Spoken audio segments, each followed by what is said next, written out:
এক পাগল এসছে, সে মন্ত্র পাঠ করছে, ছেঁড়া বসন, গায়ে ময়লা ধুলো লেগে আছে।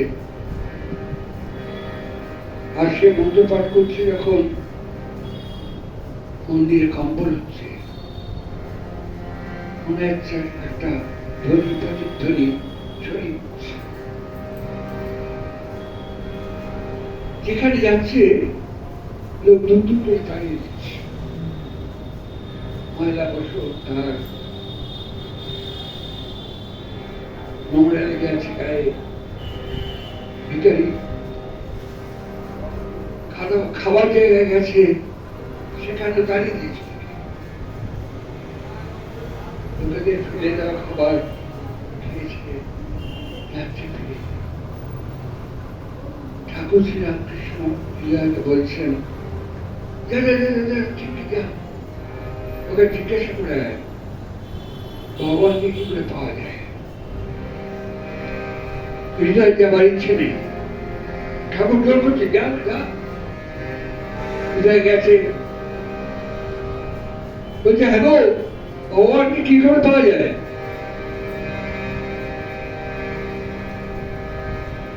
সে পাগল তাড়িয়ে দিচ্ছে হৃদয়কে।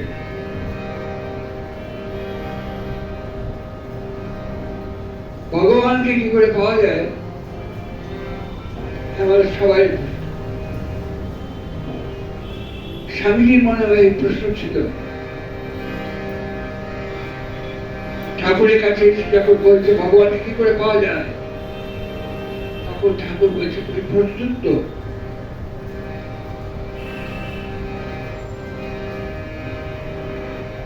মহারাজ বলছেন ভগবান আসলে তার খিদা পায়, তার বিশ্রামের প্রয়োজন হয়।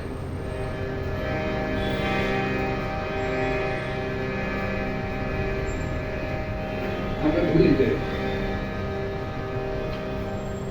তুমি স্বামীজিকে বলছে যে তুমি প্রস্তুত। সে পাগল হৃদয়কে বলছে যেদিন নর্দমার জল গঙ্গার জল এক হবে, সেদিন ভগবানকে পায়।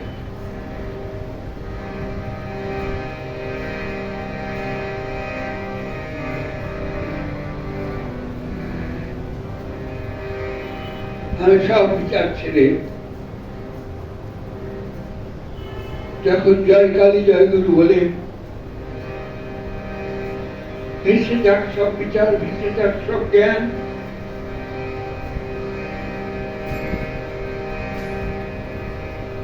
প্রভু আমি তোমার পায়ে শরণ দিলাম।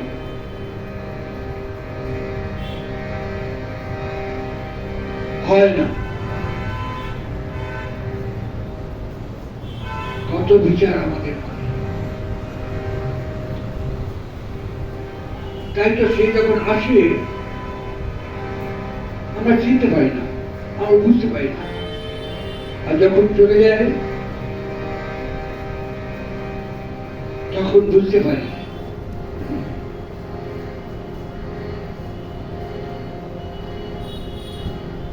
ঠাকুর যতদিন দেহে ছিলেন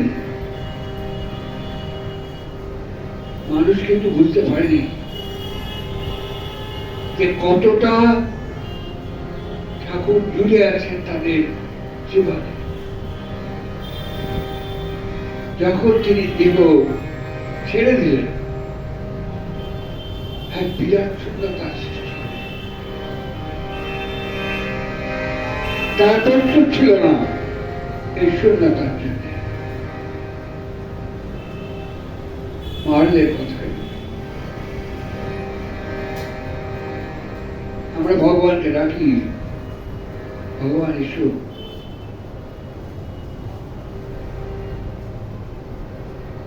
শুধু ডাকলে হবে না, শ্রীরামকৃষ্ণের কথা বলছে যে তোমার মনটা কোথায় আছে দেখতে হবে।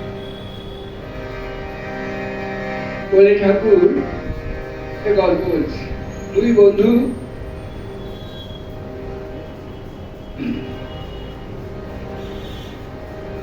যাচ্ছে, এক বন্ধু যাচ্ছে হরিকথার আসরে,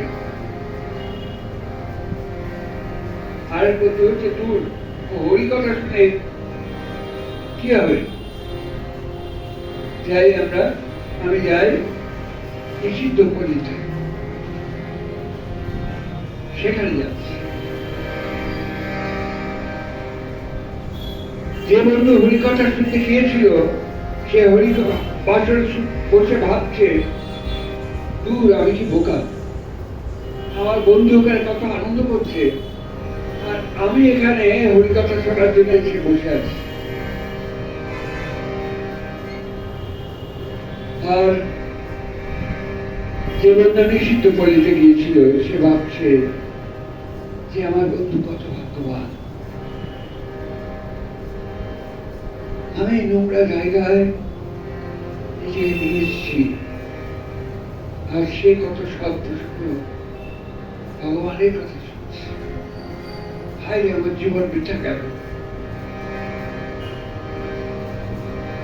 তারা মারা যাওয়ার পর যখন দ্রুত এলাকাদের দিতে যে নিষিদ্ধ পল্লীতে গিয়েছিল তাকে নিয়ে গেল স্বর্গে, আর যে হরিকথার আসরে গিয়েছিল তাকে নিয়ে গেছিল নরকে। শ্রীরামকৃষ্ণ চোখে আঙুল দিয়ে দেখিয়ে দিচ্ছেন আমাদের জীবনের প্রতিটি পদক্ষেপ, এমনকি তিনি গুরুকেও শিক্ষা দিচ্ছেন। ধ্যানে বসেছেন তোতাপুরীর ছবি, এক চোর এসে লোটাটা নিয়ে পালিয়ে যাচ্ছে।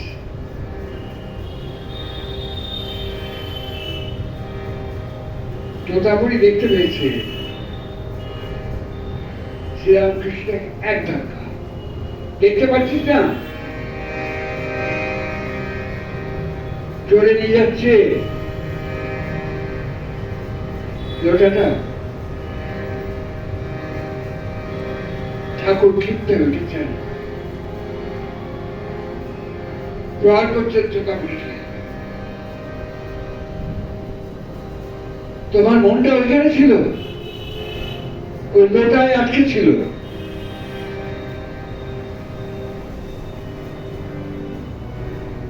গুরুকে পারছে আর গুরু বলছে, বেটা আমায় বাজিয়ে দিচ্ছে, দেখে দিচ্ছে, বিচার করে দিচ্ছে। আমাদের জীবনে যখন ভগবান আসে কত সহজ ভাবে বন্ধুর মতো সখার মতো আসে, আমরা বুঝতে পারি না। তারপরে যখন চলে যায় তখন শুধু স্মরণ আর শুধু আক্ষেপ। রবীন্দ্রনাথ বলছেন, কেন চোখের জলে ভিজিয়ে দিলেন না শুকনো তুমি, কি জানি তো আসবে তুমি গো অনান্তে।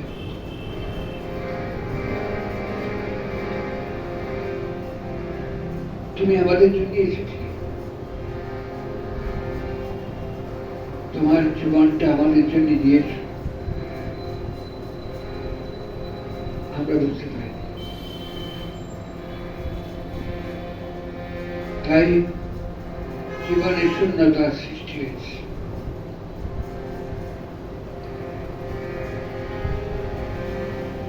তবে বনতি বনতি বনে যাই মহারাজের কথা,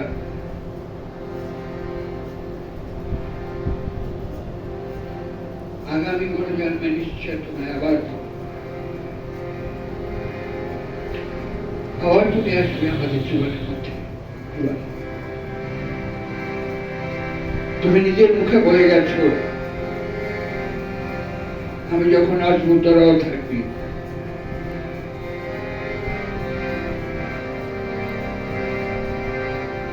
সেই আশায় পথে আছি প্রভু, বেলা যে বয়ে যায়